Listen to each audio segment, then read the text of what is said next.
पनौती वो है जिसके कारण इस देश की अर्थव्यवस्था रसातल में जा रही है। पनौती वो है जिसके कारण 81 करोड़ लोग 5 किलो गेहूं जीवन यापन पर जिंदा हैं। कहां पहुंचा दिया आपने देश को? विजय जी जो कहा बीजेपी ने उल्टा हुआ उसका। विजय जी जी आपने बोला, मैंने बीच में नहीं टोका, लेकिन आपने बोला अर्थव्यवस्था रसातल में जा रही है। साबित कर दीजिए। हाँ साबित कर देता हूँ। नहीं कर पाएंगे तो फिर नहीं कर पाया। सुनो मेरी बात, राजनीति छोड़ दूंगा। सुनो, अगर पांचवी सबसे बड़ी अर्थव्यवस्था पांचवी है ना। अरे सुनता, अच्छा इस पर जीडीपी कितनी है? अगर मैं साबित नहीं कर पाया राजनीति छोड़ दूंगा। अभी आप स्टूडियो छोड़ रहे, जीडीपी कितनी है? इस पर जीडीपी कितनी है? जीडीपी छोड़िए, जो जीडीपी कितनी है? सुनिए ना, जीडीपी पता नहीं है, इकोनॉमी पर ध्यान दे रहे हैं। कितनी है समय? सुनिए, सरकार आपको इकोनॉमी पर ध्यान दे रहे हैं, आपको जीडीपी नहीं पता। जीडीपी की फुल फॉर्म पता आपको? अरे खूब मालूम है। बताइए ना, बच्चे जानना चाह रहे हैं। जीडीपी की फुल फॉर्म बताइए। भाई मेरी बात सुनिए। आपको नहीं पता क्या? अरे भाई मुझे सारी मालूम है। जीडीपी की फुल फॉर्म बताइए। एजेंट बनकर क्या काम कर रहे हैं? जीडीपी की फुल फॉर्म बताइए। मैं कह रहा हूं, मैं उसका जवाब दे रहा हूं। जो आपका नॉलेज नहीं है, जैसे आपके टॉपिक चल रहा है पापी, राहुल गांधी जी, उनको नॉलेज नहीं होगी क्या? मतलब वो तो इतने सर उनको वो विदेश से पढ़े हुए हैं, तो उनको जैसे कि उनको स्क्रिप्ट दिया जाता है, तो फिर वो उसी बेस पे बोलते हैं, तो उनको नॉलेज होनी चाहिए सबसे पहले इस चीज का। एक मिनट, दिवाली में सोन पापड़ी का हाल होता है, गठबंधन में आप लोगों का हाल वो हो गया है। कांग्रेस पार्टी आए दिन मोदी जी पर आरोप लगाती ही रहती है। मोदी जी ने ऐसे कर दिया, मोदी जी ने वैसे कर दिया, मोदी जी ने देश की इकोनॉमिक्स को बहुत ज्यादा गिरा दिया। लेकिन जब इनसे एक क्वेश्चन पूछ लिया जाए तो इनकी सिटी पिटी गुम हो जाती है। आज की डिबेट में हम देखने वाले हैं न्यूज एंकर अमन चोपड़ा, जो कांग्रेस स्पोक पर्सन से एक जीडीपी की फुल फॉर्म पूछते हैं, लेकिन वो जीडीपी की फुल फॉर्म नहीं बता पाते, उल्टा डिबेट में चिल्लाना स्टार्ट कर देते हैं। उसके बाद ऑडियंस ने भी जो कांग्रेस स्पोक पर्सन की धज्जियां उड़ाई हैं वो देखने लायक है। तो वीडियो को लास्ट तक जरूर से देखिएगा, वीडियो में बहुत ही आनंद आने वाला है। और आप सभी से एक रिक्वेस्ट है दोस्तों, आप अगर चैनल पे पहली बार आए हो और अभी तक चैनल को सब्सक्राइब नहीं किया तो सब्सक्राइब जरूर कर दीजिएगा। तो चलिए आज की मेन वीडियो को स्टार्ट करते हैं। चलो भाई। तो ऐसे प्रधानमंत्री जिनको बनाया प्रधानमंत्री, नाम के आगे कभी लिख लेते हैं चौकीदार, कभी लिख लेते हैं कुछ, कभी लिख लेते हैं कुछ। तो भैया मोदी जी आप खुद कंफ्यूज हैं। खुद के प्रचार पर हजारों करोड़ रुपए देश का खर्च कर चुके हैं। 81 करोड़ लोग आपके 5 किलो गेहूं पर जिंदा हैं, ये खुद आप मानते हैं। और पनौती शब्द को लेकर जो भाजपा के लोग आंसू बहा रहे हैं ना, रो रहे हैं, अभी उनके प्रवक्ता जगह जगह पोस्टर लेकर घूम रहे हैं कि कांग्रेस के नेता पनौती हैं। अरे भाई पनौती वो है जिसके कारण इस देश की अर्थव्यवस्था रसातल में जा रही है। पनौती वो है जिसके कारण 81 करोड़ लोग 5 किलो गेहूं जीवन यापन पर जिंदा हैं। अच्छा कहां पहुंचा दिया आपने देश को? विजय जी जो कहा बीजेपी ने उल्टा हुआ उसका। विजय जी आपने बोला, मैंने बीच में नहीं टोका, लेकिन आपने बोला अर्थव्यवस्था रसातल में जा रही है। जा रही है। साबित कर दीजिए। हाँ साबित कर देता हूँ। नहीं कर पाएंगे तो पनौती फिर नहीं कर पाया। सुनो मेरी बात, राजनीति छोड़ दूंगा। सुनो, आपको पता है अगर नहीं पांचवी सबसे बड़ी अर्थव्यवस्था पांचवी है ना। अरे सुनता, अच्छा इस वक्त जीडीपी कितनी है? अगर मैं साबित नहीं कर पाया राजनीति छोड़ दूंगा। अभी आप स्टूडियो छोड़ रहे हैं, जीडीपी कितनी है ना? इस वक्त जीडीपी कितनी है? जीडीपी छोड़िए, जो छोड़ दो जीडीपी कितनी है? सुनिए ना, जीडीपी पता नहीं है, इकोनॉमी पर ध्यान दे रहे हैं।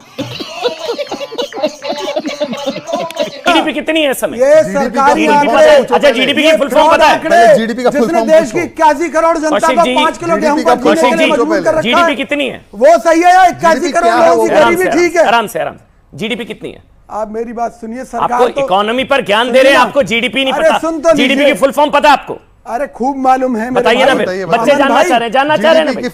जीडीपी की फुल फॉर्म बताइए। भाई मेरी बात सुनिए। आपको नहीं पता क्या? अरे भाई मुझे सारी मालूम है। जीडीपी की फुल फॉर्म नहीं पता क्या? एजेंट बनकर क्या काम कर रहे हैं? जीडीपी की फुल फॉर्म नहीं पता। जो मैं कह रहा हूं मैं उसका जवाब आपने बोला अर्थव्यवस्था रसातल में चलेगी, जीडीपी की फुल फॉर्म नहीं पता। अर्थव्यवस्था की बात त्रिपाठी जी रसातल में जा रही है। सर आपको पता है कौन सी इकोनॉमी? बता रहा हूं ना। जीडीपी नहीं पता है, आप कह रहे इकोनॉमी रसातल पर जा रही है। मुझे सब मालूम है मेरे भाई। बताइए ना फिर। अच्छा मुझे नहीं पता, बताइए जीडीपी की फुल फॉर्म क्या होती है? बोल आर्थिक क्या होती है? करती है सरकार। अरे जीडीपी की फुल फॉर्म के माध्यम से। बच्चा बताएगा कोई जीडीपी की फुल फॉर्म? बताइए। Gross domestic product. Gross domestic बताइए भाई। नहीं जी कांग्रेस को नहीं पता, इसीलिए कांग्रेस ऐसे नहीं करना चाहिए आपको। सरकार जो आंकड़े जारी करती है फर्जी आंकड़े। कौन पनौती पता लग जाना कर रहे हैं? त्रिपाठी जी मैं आपके पास आ रहा हूं। ये सारी चीजें खुद गठबंधन का इन्हें नुकसान करती है। कहा जा रहा है लॉन्चिंग हो जाएगी राहुल गांधी की, इस बार जो है अदानी के मुद्दे पर और तमाम मुद्दों पर लॉन्च हो जाएंगे संभवतः राहुल गांधी। लेकिन ये सारी चीजें तो उल्टा नुकसान करती है संभवतः। और बार बार गठबंधन में जो हाल हो गया कांग्रेस पार्टी का, समाजवादी पार्टी अलग हो गई है, वो चालू पार्टी कहते हैं, चिरकुट पता नहीं क्या क्या, मलूक भाई भी वही बात कर रहे हैं कि कांग्रेस पार्टी ने जो हाल किया वो सारी चीजें। तो कांग्रेस पार्टी का गठबंधन में यह हाल होना, क्या इसके पीछे भी उनके सेल्फ गोल है? हर्षवर्धन त्रिपाठी भी, वाजपेयी जी, हर्षवर्धन त्रिपाठी। देखिए अमन भाई, मुझे लगता है कि राहुल गांधी की निजी पीड़ा को राष्ट्रीय चर्चा का विषय बनाया जा रहा है। ये उनकी निजी पीड़ा है, क्योंकि सच बात है कि जिस व्यक्ति को आदत रही हो, बाप दादा, नानी, उनके पिताजी सबके सब प्रधानमंत्री रहे हों, जहाँ सबको ऐसे दरबार लगाकर खड़े रहते हों, वहाँ एक व्यक्ति इस तरह से प्रधानमंत्री बने और सिर्फ प्रधानमंत्री नहीं बने, राजनीति उनकी पूरी तरह से ध्वस्त कर दे, तो पनौती तो है प्रधानमंत्री नरेंद्र मोदी। लेकिन एक चीज, जो कि मैं अर्थशास्त्र का विद्यार्थी हूं, तो 2-3 छोटे छोटे आंकड़े बताता हूं, क्योंकि सामने सारे बच्चे बैठे हुए हैं, नौजवान हैं, इनका भविष्य तय होना है। एक तो ये कि जब हम कहते हैं कि महंगाई बहुत बढ़ गई, बेरोजगारी बहुत बढ़ गई, तो लोगों को कोविड काल का डेटा याद रहता है, जब दुनिया मंदी में चली गई थी। आज हम दुनिया की सबसे बड़ी तेजी से बढ़ती हुई अर्थव्यवस्था है, और कोविड का एक आंकड़ा आपको बताता हूं, आप लोगों को ध्यान में रहना चाहिए। कोई भी नेता आएगा, वो आपको डिबेट में कहेगा कि एमएसएमई बचा लो, एमएसएमई बचा लो।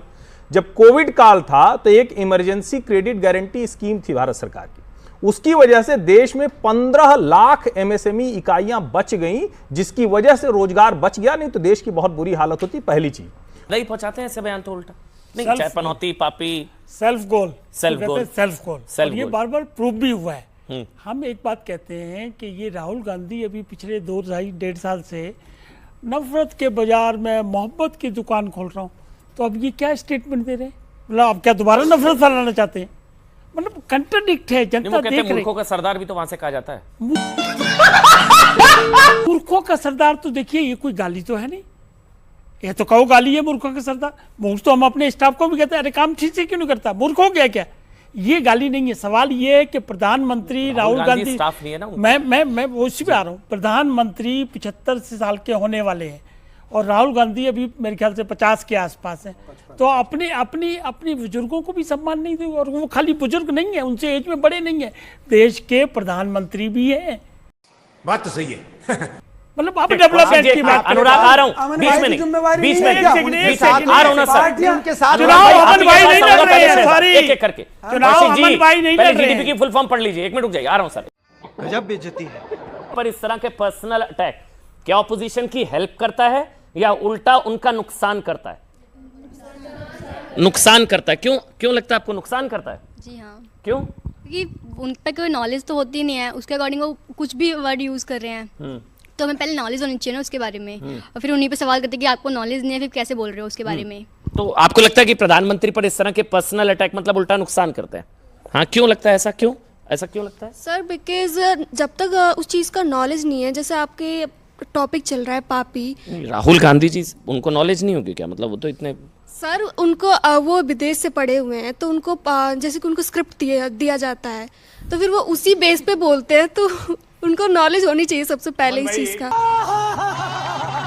ये एक मिनट त्रिपाठी जी, 1 मिनट। और कोई आपको क्यों लगता है स्क्रिप्ट दी होगी? उनको कोई फ़ायदा नहीं हो सकता वो बोलने से, बिकॉज क्योंकि जो राहुल गांधी है, मतलब उनके परिवार की पूरी हिस्ट्री रही है, जो उनके देश के प्रधानमंत्री रहे, मतलब इंदिरा गांधी, राजीव गांधी, जो कि उन्हें पता है जो 2014 से पहले जो देश की इकोनॉमी व्यवस्था थी, मतलब और जो 2014 के बाद इस समय अर्थव्यवस्था है, वो काफ़ी डिफरेंस है, मतलब मैं मानता हूँ। नहीं, वो कहते हैं फिर मूर्खों का सरदार भी तो कहा जाता है, कि तो उसी का जवाब है, मूर्खों का सरदार कहा गया और दूसरे तरह से पनौती कहा गया।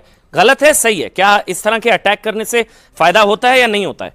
अब आप इससे सवाल है मेरा, मतलब हैरानगी होती है कि शुभ अशुभ, विश्वास अंधविश्वास की बातें वो लोग, ये तो शायद हिंदू धर्म में सनातन में होता है ना शुभ अशुभ, जो लोग शायद सनातन की समाप्ति की बात करते हैं, प्रभु राम में विश्वास नहीं रखते हैं और हिंदू ग्रंथों को नफरती बताते हैं, उनका कम से कम शुभ अशुभ और विश्वास अंधविश्वास में वो बात कर रहे हैं, यही शायद पहला स्वागत होना चाहिए। लेकिन शहजाद पूनावाला, देखिए अभी 2 बातें हैं। एक तो मैं आपको संदर्भ की बात की हर्षवर्धन जी ने, जो प्रधानमंत्री मोदी जी ने कहा, आपने पूरे किसी ने सुना नहीं, सुनिए। कल एक महाज्ञानी कांग्रेस के महाज्ञानी बोला, और उसके बाद बोला अरे मूर्खों के सरदार, दोनों शब्द बोले, और कांग्रेस के तो महाज्ञानी बोला, परंतु जनता ने केवल मूर्खों का सरदार राहुल गांधी को समझ लिया। तो ये राहुल गांधी की प्रॉब्लम है, ना कि प्रधानमंत्री की। राहुल गांधी को तो प्रधानमंत्री ने महाज्ञानी बोला था। अब बताइए बोला था कि नहीं बोला था? दूसरी बात, ये जो पनौती शब्द है, अभी जो इसमें विशाल जी जो जीडीपी का फुल फॉर्म नहीं बता पा रहे, ये सारे संदर्भ जोड़ रहे हैं, परंतु उन्होंने मैच के विषय में, एक सेकंड बीच में बोलिए विशाल जी, विजय जी आप बीच में बोलिए, आप आपके बीच में वो नहीं बोलेंगे, आप चुप रहेंगे। विजय जी बीच में मत ऐसे बोलिए, एक मिनट रुकिए ना, आप सीनियर लीडर हैं, आप सीनियर लीडर हैं विजय जी, बीच में मत मैं बोलिए, ऑडियो बंद कर दूंगा सर। अनुराग भदौरिया बीच में नहीं बोल रहे हैं, आज आपको पता नहीं क्या हो गया। रुक जाइए एक मिनट, आप उनके बीच में मत बोलिए, वो आपके बीच में नहीं बोलेंगे। अनुराग भदौरिया भी चुप जो खड़े हैं। विजय जी अब बोल रहे हैं, बस करिए ना सर, ऑडियो बंद, जो आप आप बोल बोलिए रहे हैं, शहजाद। कांग्रेस पार्टी के महाज्ञानी ने यह कहा था कि मैच देखने गए और मैच में पीएम मतलब पनौती मोदी ने हरवा दिया। यह मोदी पर नहीं, यह हमारे खिलाड़ियों की कार्यक्षमता और काबिलियत पर सवाल खड़ा करना है कि यदि कोई जीत रहा था तो वो केवल कोई शुभ अवसर था इसलिए जीत रहे थे, उनकी काबिलियत 10 मैच में नहीं जिता रही थी। तो ये वही करते हैं ना कि मोदी को और बीजेपी को गाली देते देते जनता को राक्षस, सेना को खून की दलाली और कभी कभी प्रधानमंत्री पद को भी नहीं बख्शते। कंट्रोल, जैसे दिवाली में सोन पापड़ी का हाल होता है, गठबंधन में आप लोगों का हाल वो हो गया है। कांग्रेस पार्टी के बारे में क्या कह रहा है, हम इसकी परवाह नहीं करते। बाय, टाटा, गुड बाय, गया। वीडियो को यहाँ तक देखने के लिए धन्यवाद दोस्तों। आपका इस वीडियो के बारे में जो भी ओपिनियन हो कमेंट करके जरूर बताइएगा, और ऐसी ही डिबेट्स देखने के लिए चैनल को सब्सक्राइब जरूर कर लीजिएगा, बेल आइकन को भी जरूर प्रेस कर लीजिएगा। तो मिलते हैं एक और नई डिबेट के साथ, जब तक के लिए जय हिंद, वंदे मातरम, और मेरे सभी बहन भाइयों को जय श्री राम।